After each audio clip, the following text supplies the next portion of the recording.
सिद्ध ये साधु मुनीश्वर, ये जिन देशना।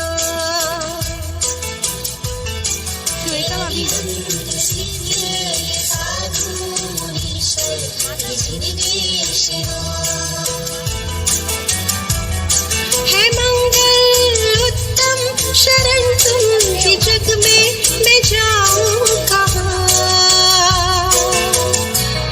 हे अरिहंत सिद्ध ये साधु मुनीश्वर, ये जिन देशना। हे अरिहंत सिद्ध ये साधु मुनीश्वर, ये जिन देशना।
बोलिए आचार्य श्री 108 विराग सागर जी महाराज की जय। आचार्य श्री 108 विनम्र सागर जी महाराज की जय। प्रिय बंधुवर, सादर जय जिनेंद्र। आज हम आपके समक्ष एक ऐसे पिले को लेकर आए हैं जो हमें अपने जीवन को जीवांत बनाने की प्रेरणा देता है और शिक्षा प्रदान करता है कि यह संसार क्षणभंगुर है, इसमें से जीवन की सार्थकता को प्राप्त करना है। हम सभी सुनते हैं एक ध्रुव सत्य को, जीवन है पानी की बूंद, कब मिट जाए रे। होनी अनहोनी कब क्या घट जाए रे। जीवन की सत्यता से परिचित कराने वाला ये भजन, जिसके 8100 छंद आज विश्व में बिगुल बजा रहे हैं। आप जानना चाहेंगे इसके रचयिता के बारे में? तो चलिए हम आपको ले चलते हैं भरत क्षेत्र के आर्यखंड के, भारत देश की हृदय स्थली मध्य प्रदेश के उस स्थान पर जिसे डाकुओं का देश कहा जाता है। हाँ, बात कर रहे हैं चंबल क्षेत्र में, जहाँ डाकू मोहर सिंह के नाम से जन जन कांपता था। वह मोहर भी जिनके चरणों में झुक जाता था और गोद में खिलाता था। और असर ये हुआ कि डाकू मोहर सिंह को देख जनता थर-थर कांपती थी और इनको देखकर कर्म रूपी डाकू कांपते हुए डर से भाग जाते हैं। हाँ, हम बात कर रहे हैं चंबल क्षेत्र के उस रमणीय नगर भिंड की, जहाँ प्राकृतिक छटा अनोखी है, जहाँ गगनचुंबी जिनालों की ध्वजा नगर के सुखी समृद्धि का बखान करती है। उसी नगर में एक धर्मनिष्ठ परिवार पंडित मेयर चंद्र जी व चमेली देवी सुखपूर्वक निवास कर रहे हैं। उनके घर आंगन में एक ऐसा पुष्प खिलने वाला है जो रत्नों की खान बनकर अपने ज्ञान ध्यान तप से जगत को प्रकाशित करने वाला है। तो आइए चलते हैं पंडित मेयर चंद्र के मंगल गृह में, जहाँ माता चमेली देवी सुख निद्रा में तल्लीन है।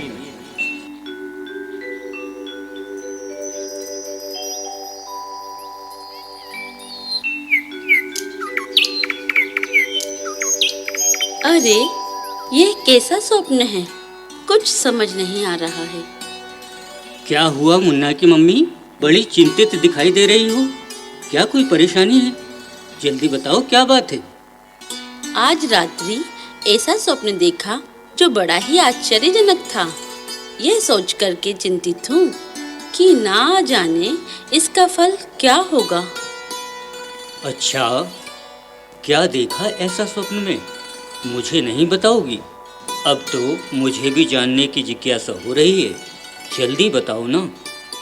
स्वामी, मैंने देखा कि सूर्य की किरण घर में प्रवेश कर रही हैं। एक नग्न दिगंबर साधु उन किरणों के बीच बैठे ध्यान कर रहे हैं और अग्नि को भी देखा। अरे वाह, क्या खूब स्वप्न देखा है आपने। स्वप्न का फल तो बड़ा ही शुभ है। हमारे घर के आंगन में कोई ज्ञानवान, तेजस्वी, धर्म ध्यानी, धर्म ध्वज को फहराने वाला वीतराग शासन का अनुगामी जीव आने वाला है। क्या आप सत्य कह रहे हैं? हमारे यहाँ वीतराग शासन की कीर्ति पताका को फैलाने वाला जीव इस आंगन में खेलेगा। वाह, अब तो आनंद मनाया जाए।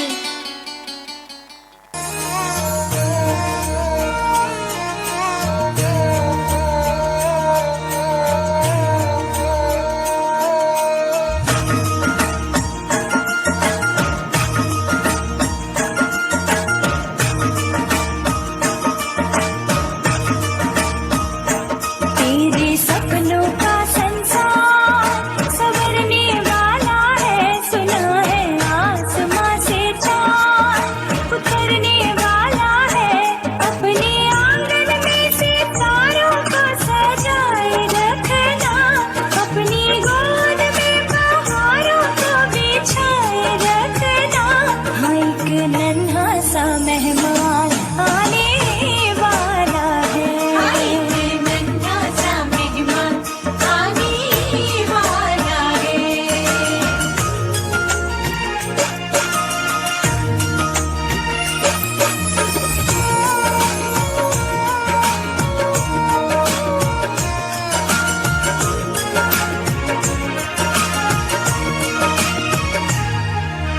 गोद में तेरी भरी मिठाई जैसा मीठा होगा, गोद में तेरे भरी फलों के जैसा रसीला होगा। होगी तेरी छवि या मेरे मुन्ना जैसा होगा, व्याकुल है नैना कि नन्हा मेहमान कैसा होगा। कि अपने आंगना में दीप नया जलने वाला है, कि नन्हे कदमों से कोई छम छम चलने वाला है। हाँ, एक नन्हा सा मेहमान आने वाला है। हाँ, एक नन्हा सा मेहमान आने वाला है।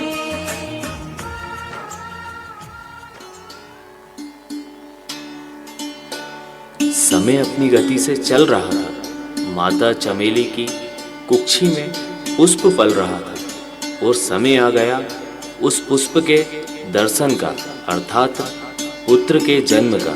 तो चले देखते हैं पंडित नेरचंद्र जी के आंगन में क्या हो रहा है।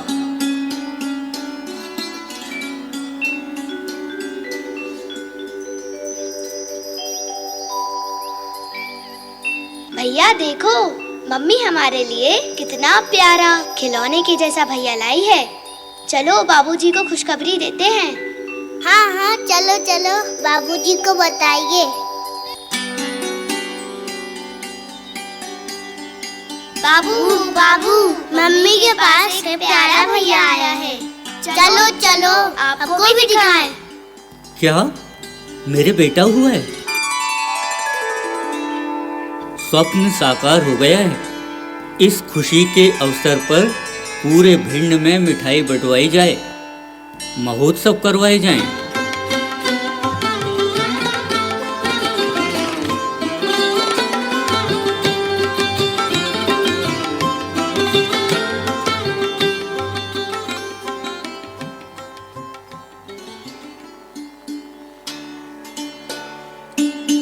हर माँ अपने बालक को बड़े लाड़ प्यार से पालती है, बच्चे को लोरी सुनाती है, पर माता चमेली अपने पुत्र को कुछ अलग ही ढंग से पालने में लोरी सुनाती है। चलिए देखते हैं।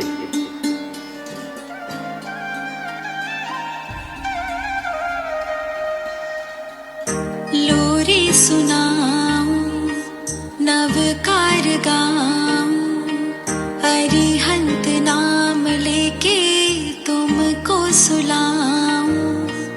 तीर्थंकरों की कहानी सुनाऊं, जिनवर का नाम लेके तुमको सुलाऊं। सपनों में प्रभु तेरे आएंगे, लल्ला तेरे भाग जग जाएंगे, लाडो तेरे भाग जग जाएंगे, लल्ला तेरे भाग जग जाएंगे, लाडो तेरे भाग जग जाएंगे।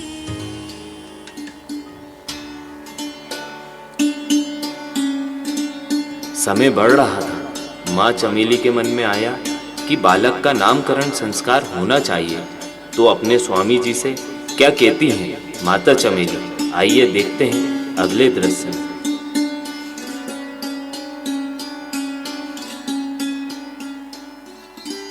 अरे मुन्ना के बाबू, जरा पंडित जी को बुलाकर बेटे का नामकरण करा दीजिए। हाँ हाँ, तुम ठीक कहती हो। मैं आज ही पंडित जी को समाचार भेजता हूँ, जिससे बेटे का जल्दी से जल्दी प्यारा सा नाम रखा जाए। आइए आइए पंडित जी, आपका बड़ी बेसब्री से इंतजार हो रहा था। मेरे बेटे का उसकी कुंडली देखकर सुंदर सा नाम बताइएगा। क्यों नहीं, जरा इसके जन्म के समय को तो बताइए, फिर बनाता हूँ कुंडली। यह लीजिए पंडित जी, और जल्दी बताइए क्या कहते हैं मेरे बेटे के ग्रह नक्षत्र आदि।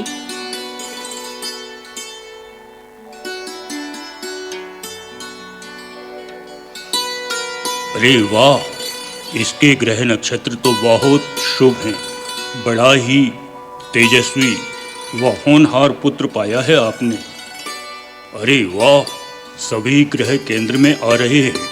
बहुत ही उच्च कुंडली के संकेत हैं, और नाम इस जजमान का रा से निकलता है। मेरा भाई तो हीरा है, इसलिए हम तो उसको हीरा लाल बुलाएंगे। नहीं, मेरा भैया बड़ा प्यारा है, इसलिए मैं तो इसे प्यारे लाल बुलाऊंगी। नहीं नहीं, हीरा लाल। नहीं नहीं, प्यारे लाल। नहीं नहीं, हीरा लाल। नहीं, प्यारे लाल। नहीं, हीरा लाल। अरे बच्चों, आप दोनों झगड़ा मत करो। तुम्हारा भाई तो रत्नों का खजाना है, इसलिए इसका नाम रत्न स्वरूप रख देते हैं। ठीक है पंडित जी, आज से हम इस बालक को रत्न स्वरूप कहकर बुलाएंगे, और यह नए नए कार्य करेगा, इसलिए नवरत्न भी कहेंगे। पंडित जी, नाम तो बहुत अच्छा है, पर मैं तो इसे प्यार से पप्पू कहूंगी। पप्पू पप्पू पप्पू पप्पू।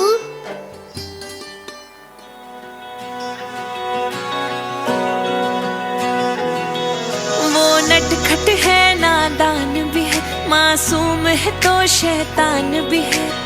नन्हा राजा करे शरारत, मुस्काता घर सारा है। लाडला बेटा सबकी आंखों का तारा।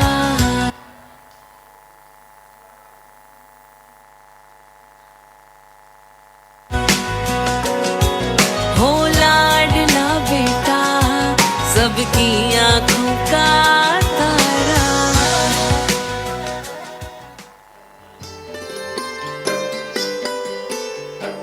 रत्न स्वरूप समय के साथ बढ़ रहे थे। घर आंगन में खुशियां ही खुशियां झूम रही थी, और पप्पू अर्थात रत्न स्वरूप की प्रतिभा वृद्धि को मचल रही थी। अब पप्पू स्कूल के विद्यार्थी बनकर स्कूल में अपने क्षयोपम को बढ़ाने चल दिए।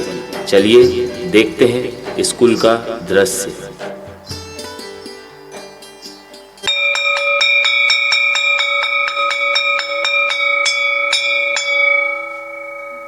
प्रणाम गुरुजी। आशीर्वाद बेटा। अच्छा बच्चों, कल जो पाठ पढ़ाया था उसे याद करके आए? जी गुरुजी। अच्छा तो बताओ, सत्य और भ्रम में क्या अंतर है? गुरुजी मैं बताऊं? बताओ बेटा। गुरुजी आप पढ़ा रहे हैं ये सत्य है और हम पढ़ रहे हैं ये भ्रम है। बैठ जाओ, तुम्हें हमेशा मजाक ही सूझता रहता है। अच्छा बच्चों, ये बताइए, 20 भेड़ रास्ते में जा रहे हैं, उनमें से आगे की 5 भेड़ दूसरे रास्ते चली गई, तो इस रास्ते पर अब कितनी भेड़ बची? गुरुजी 15 भेड़। गुरुजी 10 भेड़। गुरुजी एक भी नहीं। गुरुजी इस रास्ते पर एक भी नहीं बची, क्योंकि आगे की भेड़ जिस रास्ते पर गईं, बाकी की सभी भेड़ उन्हीं के पीछे चली गईं। शाबाश बेटा। अच्छा ये बताओ, सबसे अधिक जनसंख्या किस देश में है? गुरुजी चीन देश की। अच्छा बताओ कि 1 से 100 तक की गिनती में 1 का अंक कितनी बार आता है? गुरुजी 12 बार। गुरुजी 15 बार। गुरुजी 20 बार। गुरुजी 21 बार 1 का अंक आता है। शाबाश। अच्छा अब यह बताओ, वह कौन सा अंक है जिसका अंत नहीं होता? गुरुजी 9 का अंक। वो कैसे? गुरुजी 9 का पहाड़ा पढ़ते हैं। 9 दूनी 16, 1 धन 8 बराबर 9, 9 तिया 27, 2 धन 7 बराबर 9, 9 चौके 36, 3 धन 6 बराबर 9। पूरे में जोड़ने पर 9 ही आता है। शाबाश रत्न स्वरूप, तुम्हारी गणित तो बहुत अच्छी है। तुमसे यही उम्मीद थी। आगे चलकर तुम अपने माता पिता व गुरुजी का नाम रोशन करोगे।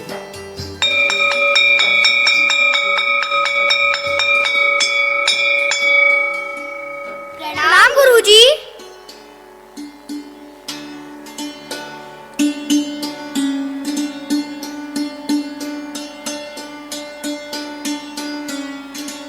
समय गुजरता है, शिक्षा और संस्कार से पप्पू का जीवन संवर रहा था और समय आ गया पर्युषण पर्व का और अनंत चतुर्दशी का।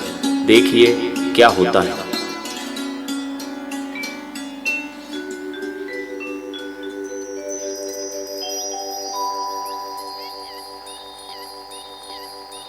मम्मी मम्मी, मैं भी उपवास करूंगा। नहीं नहीं बेटा, तुम अभी बहुत छोटे हो, तुम्हारे वश की बात नहीं है। नहीं मम्मी, मैं तो करूंगा। सब लोग कर रहे हैं तो मैं भी करूंगा।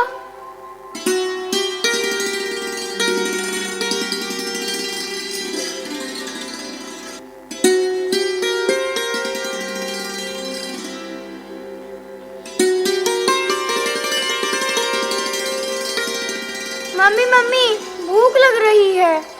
मैंने तो कहा था कि व्रत मत करो, मेरी बात तो मानी ही नहीं। अब सो जाओ, सुबह होने पर ही खाने को मिलेगा। सो जाओ चुपचाप से, बाबू गुस्सा करेंगे।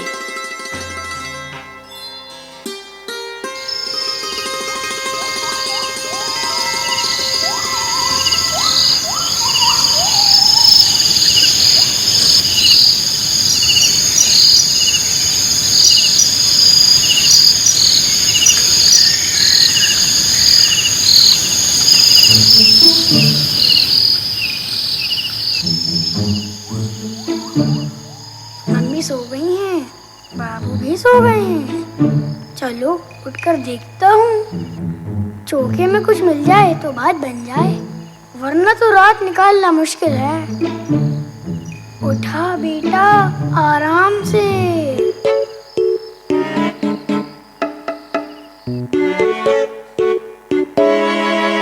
आवाज मत करना, वरना धुनाई हो जाएगी।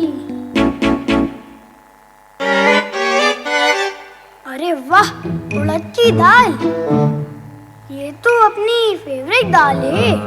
चलो इसी से काम चला लेते हैं।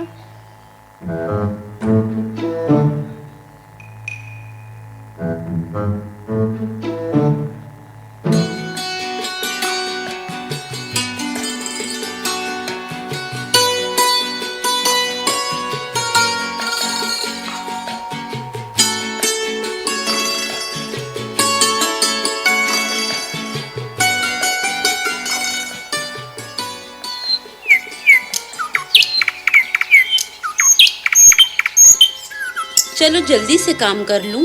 पप्पू रात भर से भूख भूख चिल्ला रहा है, उसे कुछ अच्छा सा बना दूं।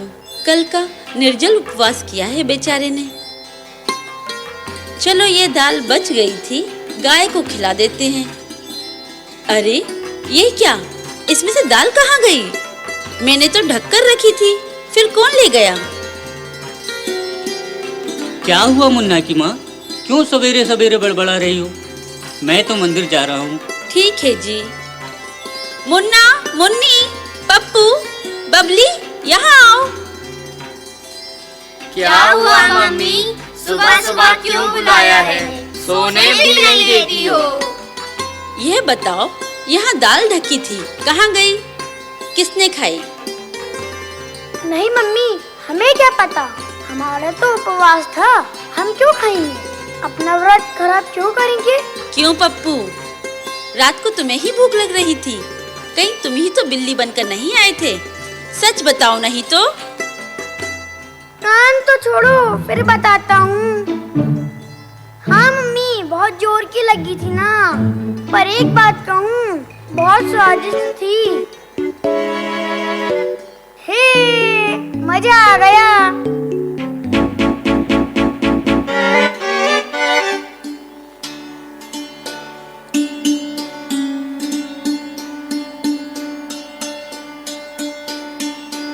समय बीतता गया। रत्न स्वरूप हमेशा अपनी क्लास में हमेशा प्रथम श्रेणी में उत्तीर्ण होते रहे और अब कॉलेज में आ गए। एम.कॉम का फॉर्म भरा। एक दिन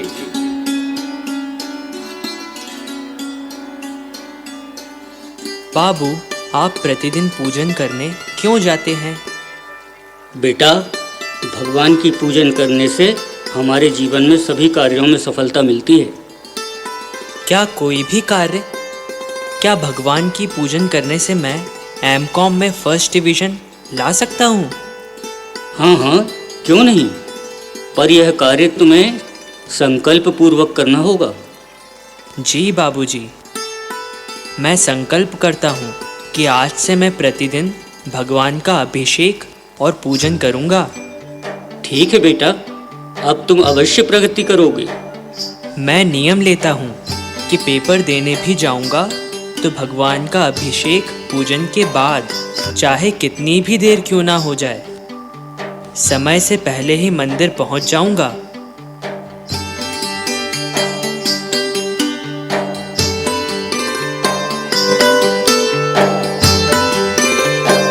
एम.कॉम का रिजल्ट निकलता है और उस परिणाम को देखकर जिसमें रत्न स्वरूप ने जिला में सर्वोत्कृष्ट स्थान प्राप्त किया, ये खबर फैलते ही स्कूल के प्रोफेसर और प्रिंसिपल आपस में चर्चा करते हैं। अरे शर्मा जी, ये देखो एम.कॉम का रिजल्ट। अपने कॉलेज के स्टूडेंट ने डिस्ट्रिक्ट टॉप किया है। कौन है ये बालक, क्या आप जानते हैं? नहीं सर, मैंने इस बालक को कॉलेज में कभी नहीं देखा। पर ऐसा कौन है जिसे मैं नहीं जानता और उसने टॉप किया है? जैन साहब, आप जानते हैं क्या?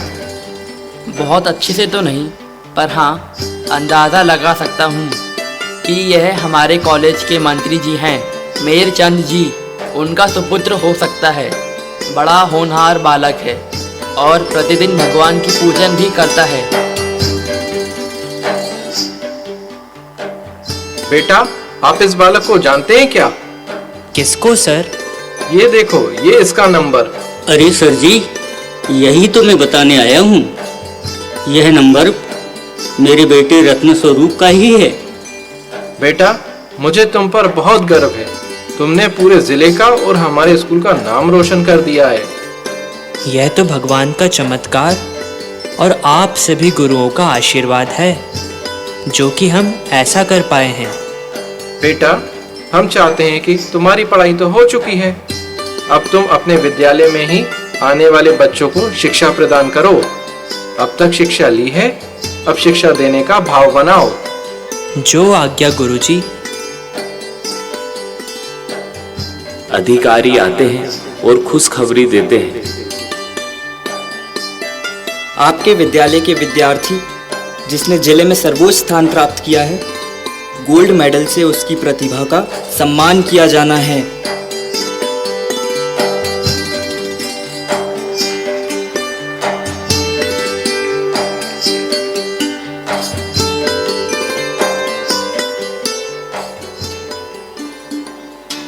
समय बीतता गया। रत्न स्वरूप शिक्षक पद पर आसीन हो गए। एक दिन साइकिल से जा रहे थे कि अचानक देखकर रुक जाते हैं और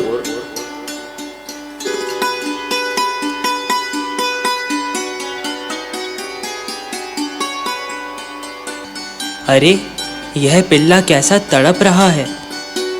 चलो देखूं इसे क्या हो गया है। अरे, यह तो गरम डामर से चिपक गया है। इसे ऐसे नहीं उठा सकते, इसकी जान तो खतरे में है। एक आइडिया है, अभी आता हूँ।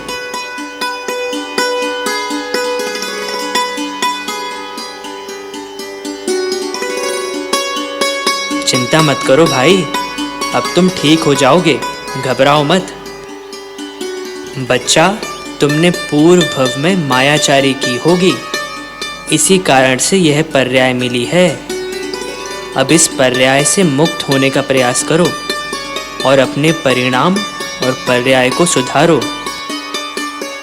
ओम नमो अरिहंताणम, ओम नमो सिद्धाणम, ओम नमो आयरियाणम, ओम नमो उवज्झायाणम, ओम नमो लोए सव्व साहुणम। रत्न स्वरूप बच्चों को शिक्षा और संस्कारों से सजाते हुए, क्योंकि एक शिक्षक ही विद्यार्थी का आदर्श बनकर उसे समाज और संस्कृति का उन्नायक बना देता है, वही भूमिका निभाते हैं रत्न स्वरूप।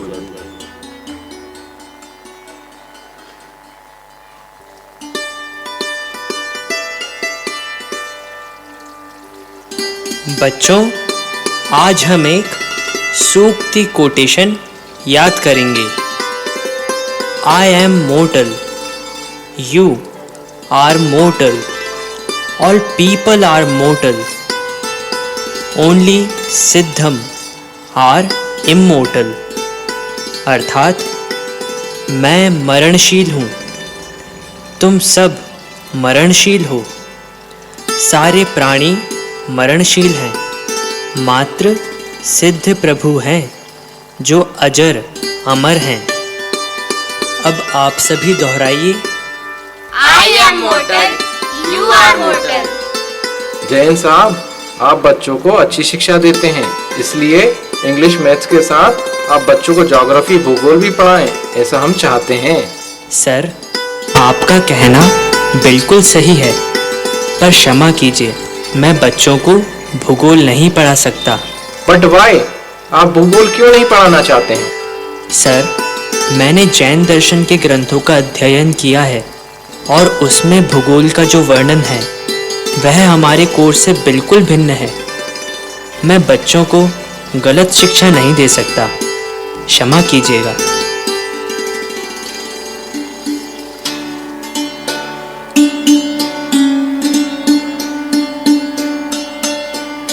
समय बीत रहा था और भिंड नगर का सौभाग्य जागृत हुआ और आगमन हुआ श्रवण संस्कृति के उन्नायक का। भिंड नगर में मंगल आगमन, ये खबर मिलती है तो घर में चर्चा इस प्रकार होती है।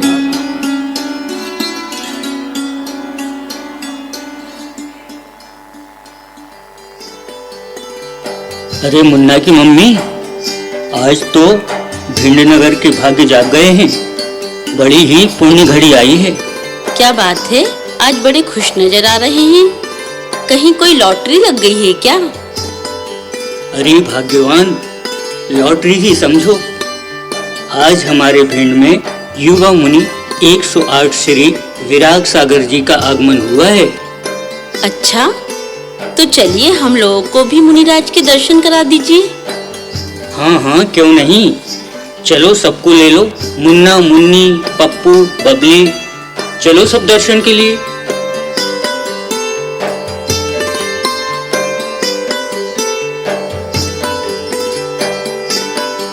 नमोस्तु, नमोस्तु, नमोस्तु मुनिश्री। आशीर्वाद। अरे पंडित मेहरचंद जी, आज तो परिवार सहित पधारे हैं। जी गुरुवर, आपका स्वास्थ्य रत्नत्रय कुशल है गुरुवर? सब कुशल मंगल है। आपका ध्यान धर्म ठीक चल रहा है? आपकी कृपा है। ये मेरा बेटा है रत्न स्वरूप। दिन भर पढ़ाई में लगा रहता है। अभी अभी इसने एमकॉम में डिस्ट्रिक्ट टॉप किया है, गोल्ड मेडल मिला है। अच्छा, ये तो बहुत अच्छी बात है। आगे का क्या विचार है? प्रतिदिन मंदिर आते हो? जी गुरुवर, प्रतिदिन अभिषेक, पूजन व स्वाध्याय भी करता हूँ। अरे वाह, ये तो बहुत अच्छी बात है। फिर तो प्रतिदिन स्वाध्याय में आया करो। अच्छा, ये बताओ आपकी राइटिंग कैसी है? यह है मेरी राइटिंग। वाह वाह, क्या आप मोती जैसे अक्षर हैं। ऐसा लग रहा है कि छाप कर लाए हो।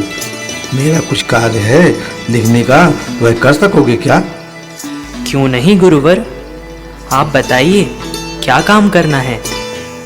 यह लो डायरी, इसमें यह रफ कार्य है, इसे फेयर करके लाना है। जी गुरुवर। गुरुवर, आज से मैं रात्रि में आहार जल का त्याग करता हूँ। बहुत सुंदर। आप जैसे पढ़े लिखे युवा यदि धर्म के संस्कारों को जीवन में लाते हैं तो वीतराग धर्म की ध्वजा स्वतः ही फहराने लगती है। नमोस्तु मुनिश्री। रत्न स्वरूप गृह में अपने कक्ष में सोच विचार में मग्न है। क्या विचार करते हैं, चलिए देखते हैं आगे का दृश्य। कितनी शांत मूर्ति है गुरुवर की, कितना तेज झलक रहा था।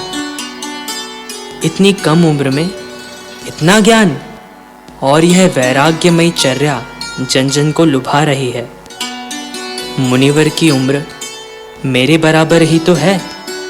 जब वो निर्ग्रंथ अवस्था को धारण कर सकते हैं तो मैं क्यों नहीं?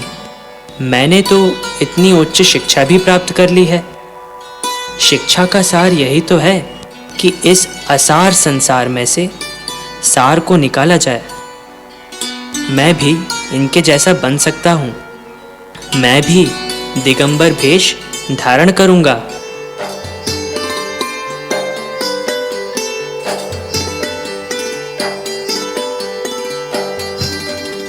क्यों देवर जी, क्या बात है? किस विचार में हैं?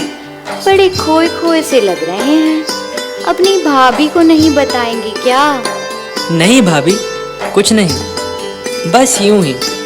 अरे अपनी भाभी से छुपा रहे हैं, कहीं कोई पसंद तो नहीं आ गई है?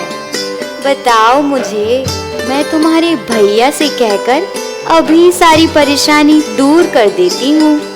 नहीं नहीं भाभी, ऐसी कोई बात नहीं है। आप मुझे गलत समझ रही हैं। अरे देवर जी, मुझसे छिपा रहे हैं? मैंने तो उड़ती चिड़िया के पर गिनना सीखा है। फिर आप तो मेरे देवर जी हो। जल्दी बताओ, वरना सबसे कह दूंगी। क्या है भाभी, जब देखो तब परेशान करती रहती हो। बात तो समझती हो नहीं। अच्छा तो आप ही समझा दो ना, क्या बात है? मन में तो लड्डू फूट रहे हैं। मन में मत रखो, जल्दी बता दो। देखो, मैं ही हूँ जो आपकी हेल्प कर सकती हूँ। कौन है वो? कहाँ रहती है? भाभी परेशान मत करो, मुझे अकेला छोड़ दो। मुझे अध्ययन करना है। मेरा मन तो शादी के बारे में सोच ही नहीं सकता। मुझे तो महाराज बनना है। देवर जी, कैसी बहकी बहकी बातें कर रहे हो? बुद्धू मत बनाओ हमें। ऐसे कोई महाराज बनता है क्या? महाराज बनने के लिए बहुत हिम्मत, ताकत और मन मजबूत चाहिए होता है। जिद मत करो। देखो, मैंने आपके लिए कलकत्ता की एक सुंदर लड़की देख रखी है। आपके जैसी ही पढ़ी लिखी है, सर्वगुण संपन्न है। शादी करके राज करोगे। और हाँ, कल कलकत्ता वाले आपको देखने आ भी रहे हैं। कुछ ना कुछ तो करना ही होगा, वरना मैं भी इस संसार के मायाजाल में फंस जाऊंगा। क्यों ना अपनी समस्या का समाधान मुनिवर से पूछ लूं। संसार की असारता दुखों की है, अपारता उलझ गए तो रह गए, सुलझ गए तो शाश्वत।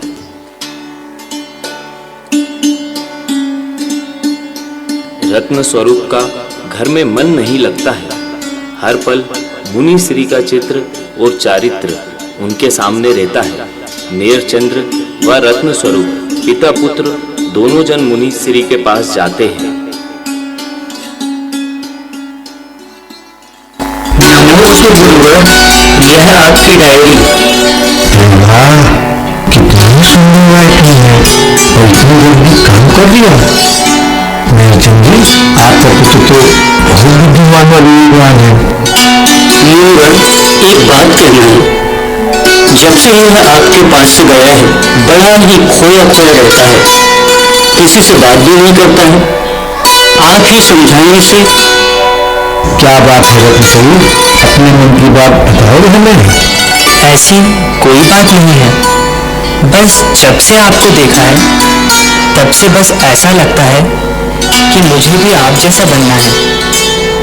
क्या आप मुझे अपने जैसा बना लेंगे? इसके लिए मुझे क्या करना होगा? क्या हुआ बेटा, क्या किसी से अनबन हो गई है? कहीं पागल तो नहीं हो गए? ये खेल नहीं है, चलो घर, तुम्हारी माँ इंतजार कर रही होगी। नहीं बाबू, मैं घर नहीं जाऊंगा। मुझे घर में अच्छा नहीं लगता। मुझे तो यहीं इन चरणों में रहना है। आप तो मुझे ब्रह्मचर्य व्रत दिला दीजिए। बेटा, पहले घर चलो, अपनी माँ से तो पूछ लो।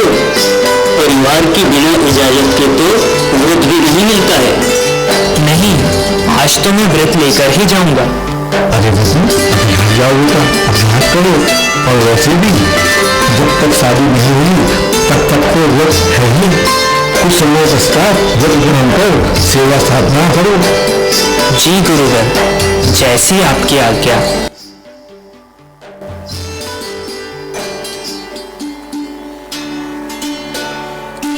मुनि श्री का विहार हो जाता है और रत्न स्वरूप का मन उनके पास जाने को तड़प लगता है। वे मुनि श्री के पास जाने का विचार कर ही रहे थे कि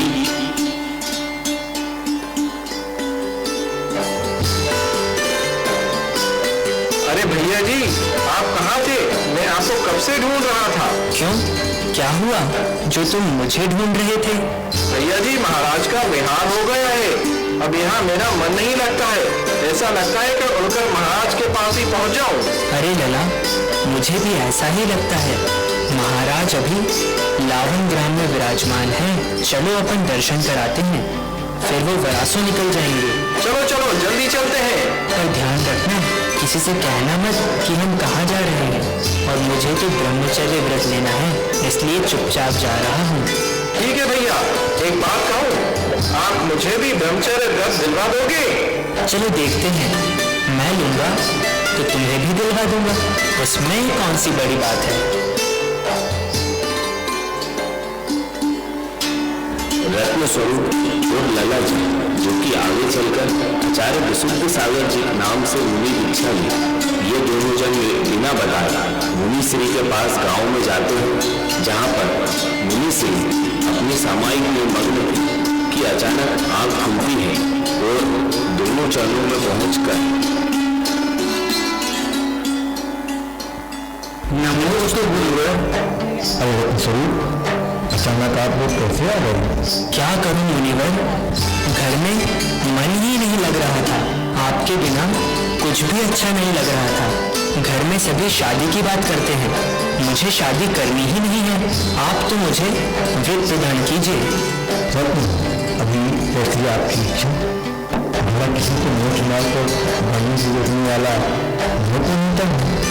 और मुनिवर, यह राजेंद्र भैया हैं, यह भी व्रत लेने के भाव से आए हैं। इन्हें भी व्रत प्रदान करने की कृपा कीजिए। आप तो भी छोटे हैं, फिर भी कोई बात नहीं, एक से लो। क्यों कपूर, तुमने मना किया था ना, बिना बताए क्यों आ गए? घर में मम्मी देखो कितनी परेशान हो रही है। नमस्ते मुनिवर, आजकल के बच्चे तो किसी की मानते ही नहीं हैं। चलो बैठो गाड़ी में, घर चलकर देखते हैं। मैंने तो जो करना था सो कर लिया, व्रत लेना था सो ले लिया।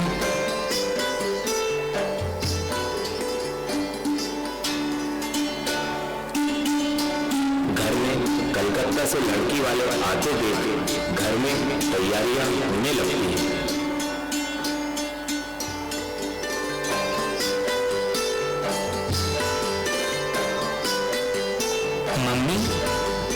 कैसी तैयारियां चल रही हैं?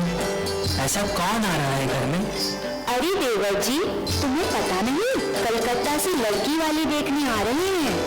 मुझे देखने? मैं तो बिल्कुल ठीक हूँ, स्वस्थ हूँ। क्या खराबी है मुझ में जो मुझे देखने आ रहे हैं? अरे देवर जी, बड़े भोले हो, कुछ समझते ही नहीं। चलो मैं समझाती हूँ। लड़की वाले तुम्हें पसंद करने आ रहे हैं।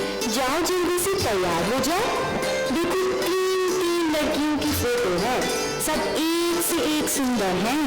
एक काम करोगी भाभी, इन तीनों को, एक को गौरी में, एक यमुना में और एक को कुंवारी नदी में डाल दो। मुझे शादी करनी ही नहीं है। घर में कलकत्ता से लड़की वाले आते थे।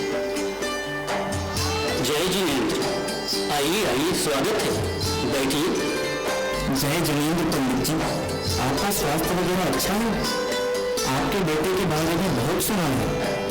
आपका बेटा अध्यापक है और हमारी बेटी ने भी एमए किया है। दोनों की जोड़ी अच्छी रहेगी। कहाँ है आपके सुपुत्र? जी जरा बुलाइए, हम भी अपनी तसल्ली करें। बेटा मीना, बेटा जरा अपने पप्पू को बुलाना। जी पिताजी, अभी बुलाती हूँ। देवी जी कहाँ हो? जल्दी आओ, पिताजी बुला रहे हैं। देखो कौन आया है। पप्पू, जल्दी आओ। जी, आपने बुलाया मुझे? पंडित जी देर क्यों कर रहे हैं? बुलाइए जल्दी हमारे होने वाले जमाई राजा को। यही तो है हमारा बेटा रत्न स्वरूप। पंडित जी, हम मौका तो नहीं, आपके बेटे को देखने आए हैं। यही है हमारा बेटा, अभी साइकिल सुधार रहा था, इसलिए आपको ऐसा लग रहा है। ये दुर्दशा है आपके बेटे की। चलो भाग्यवान, चलते हैं। हम अपने बेटे की जिंदगी बर्बाद थोड़ी ही करने आए हैं।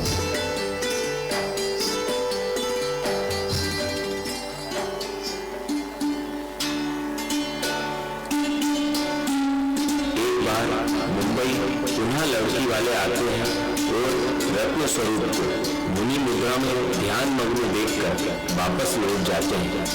रत्न स्वरूप मन में दृढ़ संकल्पित होकर मुनि श्री के पास जाते हैं और अपने मन की बात को प्रकट करते हैं। देखिए क्या भावना रख रहे हैं रत्न स्वरूप अपने मन की। नमोस्ते गुरुवर, मैं सब कुछ छोड़कर आपकी शरण में आ गया हूँ। अब आपकी छत्र छाया में रहकर जीवन को संयम से श्रृंगारित करना है। ठीक है वत्स, आज से तुम्हारा आजीवन ब्रह्मचर्य और दर्शन प्रतिमा के व्रत अंगीकार करो। आज से आप वरुण ही कह रहे हैं।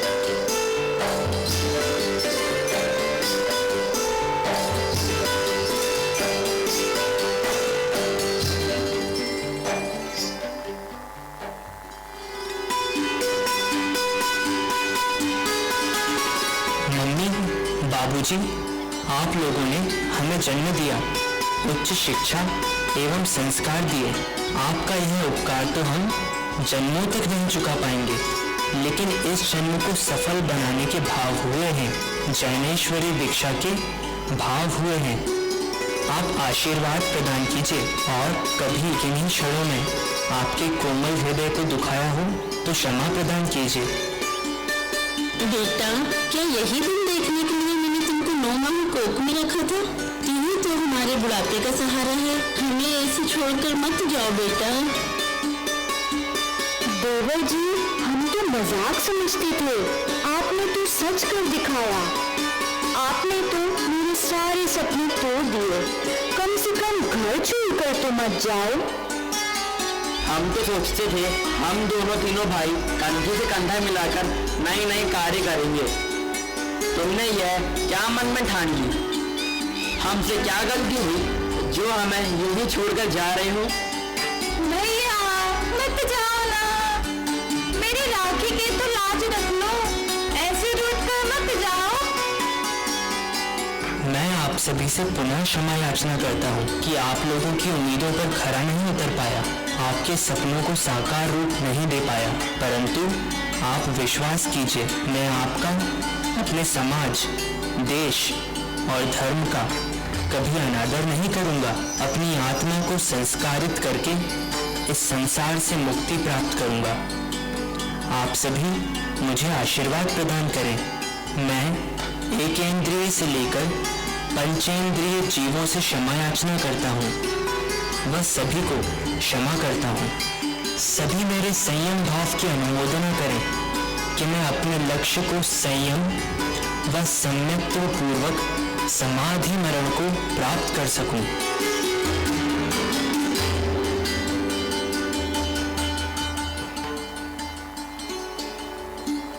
गुरु जी के पास जाते हैं, दीक्षा की अनुमति प्राप्त अत्यंत हर्षित होते हैं और होने लग जाती है दीक्षा की तैयारियां बिनोली और बोध भराई।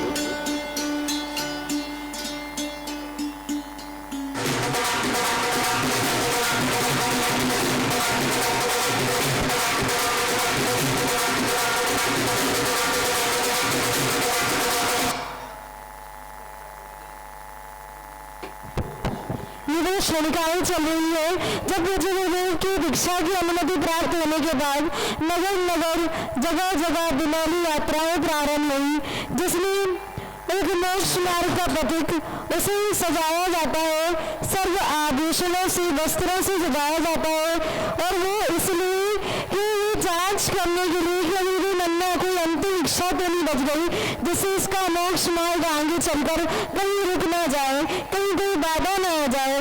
ऐसे राजाओं की तरह, राजकुमारों की तरह सजाकर भव्य बिनौली यात्रा निकाली जाती है, क्योंकि जो तीर्थंकर बनते हैं वो राजे पुरुष हुआ करते हैं, राजा हुआ करते हैं। तो आइए चलते हैं पूज्य गुरुदेव की उस दीक्षा के समय की भव्य बिनौली यात्रा की यादों को ताजा करने। हाँ,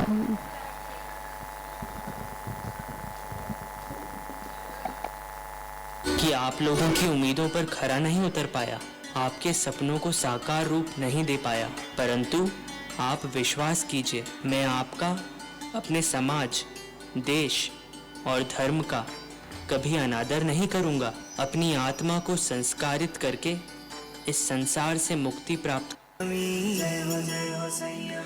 करते तुमको है नमन, चांद तारे और थोड़ा पीछे करो भैया। ए भैया, ओ भाऊ, थोड़ा पीछे, थोड़ा पीछे। सांस सबकी है तमीज। ये मैंने तुमको 9 माह कोख में रखा था, तू ही तो हमारे बुढ़ापे का सहारा है, हमें ऐसे छोड़कर मत जाओ बेटा। देवर जी, हम तो मजाक समझते थे, आपने इसे छोड़कर मत जाओ बेटा। बोध भराई।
जय हो संयमी, जय हो संयमी, जय हो संयमी, जय हो संयमी, करते तुमको है नमन, जय हो संयमी, चांद तारे और जमीन, जय हो संयमी, राह तुमने जो चुनी सांस सबकी है थमी, सांस सबकी है थमी, तुमको देख कर लगे हमको दुनिया में कमी, हमको दुनिया में कमी, रास्ता कठिन चुना फिर भी चेहरे पर है हंसी। जय हो संयमी, जय हो संयमी, करते तुमको है नमन चांद तारे और जमीन, जय हो संयमी, जय हो संयमी, करते तुमको है नमन चांद तारे और जमीन।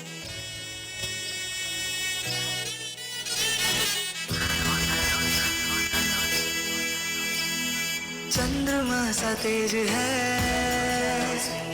सूर्य सा निखार है, हे पुण्य आत्मा नमन तुम्हें हजार है,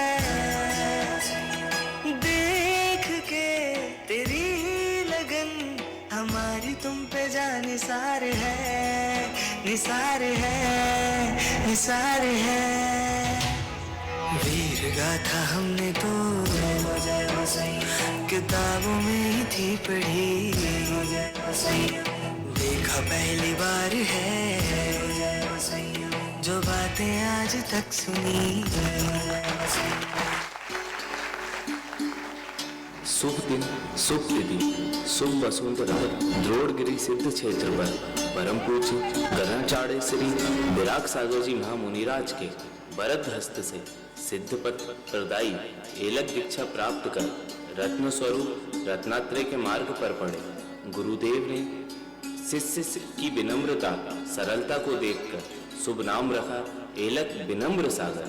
वह सिद्ध क्षेत्र द्रोणगिरी जो गुरु दंतादि ऋषि राजों का निर्माण स्थली है, जो बुंदेलखंड के प्रथमाचार्य श्री विराग सागर जी महामुनिराज की आचार्य पदारोहण स्थली और एलक विनम्र सागर जी के पूज्य पिता श्री मुनि श्री विश्व कीर्ति सागर जी की दीक्षा स्थली है तथा वर्तमान में विश्व के प्रथम भक्तामर मान स्तंभ का गौरव जिसे पूज्य उच्चारणाचार्य गुरुदेव के सानिध्य में प्राप्त हुआ, ऐसी सिद्ध भूमि को हम प्रणाम करते हैं। एलक दीक्षा के उपरांत नगर नगर ऐतिहासिक भक्तामर व पूजन शिविर लगाए।